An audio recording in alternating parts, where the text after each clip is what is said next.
novidades importantes sobre a SAF do Vasco, as últimas do mercado, bastidores, finanças e muita coisa legal por aqui. Fala aí pessoal, sou Jorge Nicola, bem-vindos a mais um vídeo do canal. Bem legal ter vocês por aqui, sem perder tempo, só pedir para deixar like, se inscrever no canal e ativar as notificações. Bora começar o vídeo com aquele tradicional giro de notícias. Quero contar que o Vasco da Gama está de olho no atacante Joaquim Lavego. Esse atleta tem 19 anos de idade, é uruguaio e foi um dos destaques da temporada no River Plate do Uruguai. 37 jogos, 12 gols e 4 assistências, está com a seleção uruguaia se preparando para o Sul-Americano Sub-20. Nicola, com a possibilidade de o Marinacks comprar o Vasco, pode-se pensar que o Bertolucci irá negociar jogadores gerenciados por si? Pode. Só para explicar o contexto, né? O Marinacks é aquele magnata grego, cuja fortuna estimada está em 22 bilhões de reais. Só para vocês entenderem a grana que o Marinacks tem, o Textor está fazendo um baita estrago no futebol brasileiro com uma fortuna estimada em 6 bilhões de reais. O Marinacks tem 22. Estamos falando de 6, 12, 18, são 3 vezes e meia a fortuna do Textor, tá? Marinacks, que é dono de uma frota de navios, são mais de 100 navios, enfim, o cara da comunicação também, ele é dono do segundo maior canal de TV da Grécia, é dono de 2 jornais, enfim, tem muita grana. E o Marinacks negocia a compra do Vasco com a participação do Bertolucci. Um dos sócios do Bertolucci chegou a me dizer que a chance é real de compra. E se, imaginemos, o Marinacks compra o Vasco, essa talvez seja uma segunda boa notícia. A presença do Bertolucci na ajuda com contratações, e o Bertolucci não é que ele é grande, ele é disparado o maior agente do futebol no Brasil e um dos maiores do mundo.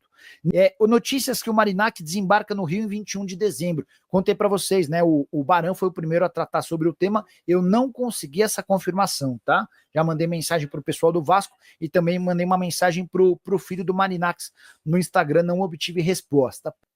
O Jonas Costa, Renato Gaúcho vai para o Vasco mesmo? Ô Jonas, o Renato hoje se despediu do Grêmio, era meio que uma carta marcada, quarta passagem dele por lá, ele disse que estava saindo, deixando portas abertas para um dia voltar, e que agora cuidaria da família, descansaria, passaria um período de férias. O nome do Renato foi especulado no Cruzeiro, negociação já descartada com o fico do Fernando Diniz. O nome do Renato foi especulado no Vasco, até por ter uma história dentro do clube, mas não há nenhuma confirmação oficial dessa negociação. Tá? Bora mudar de assunto e falar sobre a SAF do Vasco. Lauro Jardim, colunista de O Globo, trouxe algumas novidades importantes, entre elas mais um interessado. Pintou um milionário russo disposto a comprar a SAF do Vasco. Ele já procurou o Pedrinho e companhia para abrir tratativas. E em meio às conversas com esse russo, tem outra novidade importante. A Andrea Radrizzani, o investidor italiano que buscava um grupo de outros italianos para tentar formular uma proposta, acabou por descartar a negociação. Ele não conseguiu avançar nas conversas com seus compatriotas e tirou seu time de campo. Enquanto isso, o magnata grego Evangelos Marinacks surge como o favorito para a compra da SAF do Vasco. De acordo com Lauro Jardim, informação que você já soube primeiro aqui no canal, já existem duas diligências, que são trocas de documentos para que o investidor saiba exatamente a condição financeira da SAF do Vasco, todos os problemas, a questão envolvendo a 777 e a ACAP. Se essas diligências forem completadas com êxito e o pessoal do Marinacks entender que trata-se de um bom negócio, a tendência é que exista o acordo, mas também de acordo com o Lauro Jardim, não deveremos ter nenhuma novidade em relação à compra do clube antes do mês de fevereiro do ano que vem. Deixa eu começar falando sobre a SAF do Vasco. O Lauro Jardim, colunista do jornal O Globo, publicou nessa terça-feira algumas informações importantes. A primeira delas, de que o Radrizzani, que é aquele empresário italiano que estava tentando reunir outros empresários italianos para apresentar uma oferta para o Vasco, que o Radrizzani saiu da disputa, tá? Tem mais uma informação legal de que o Marinacks se tornou o favorito para fechar a compra do Vasco, mas, porém, contudo e todavia, entrou também um russo de muitos bilhões na conta, disposto a comprar o Vasco. Essa é só mais uma das notícias que a gente vai repercutir a partir de agora. Conforme vocês forem perguntando, a gente vai respondendo e atualizando vocês. Combinado? Técnico no Vasco, até hoje não temos resposta. Natan, e a falta de resposta tem muito a ver com a dificuldade do Vasco em tomar sua decisão. Vou até mandar mensagem para uma pessoa do Vasco, Tudo em ordem. Vocês já têm o perfil do técnico que procuram?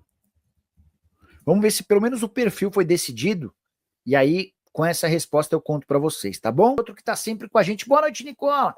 Tem notícias do Vasco. Estou aguardando uma resposta de uma pessoa do Vasco sobre o perfil do técnico que o Vasco busca para o ano que vem, né? O Vasco está num compasso de espera até maior do que os seus concorrentes, porque o Vasco precisa definir o técnico e precisa também definir o dono. E aí a gente volta numa informação que o Lauro Jardim trouxe hoje. Eu já havia contado para vocês, porque assim, eu contei outro dia que o Juliano Bertolucci é um empresário que está intermediando as negociações entre o Marinacks e o Vasco, certo? Também contei que um dos sócios do Bertolucci me respondeu que as negociações estavam na due diligência, aquela diligência para investigação e avaliação dos dados, dos números, das condições do Vasco, da 777, tudo isso estava sendo aprovado, analisado, entendido pelo pessoal do Marinacks.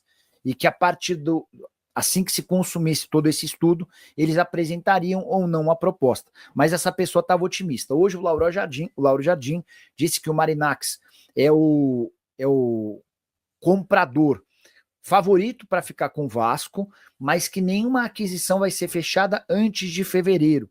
E eu acho até natural essa data, porque tem muita coisa para ser resolvida. E a gente está em meio às festas de fim de ano, tá? Então, eu acho esse prazo de fevereiro normal. Só que pro planejamento do Vasco é uma catástrofe, porque você contrata quem? Você vai ter que contratar um técnico sem dinheiro, e depois correndo o risco de chegar um novo dono para contratar um outro treinador, enfim. Esse é o grande lance, essa é a grande dificuldade, tá?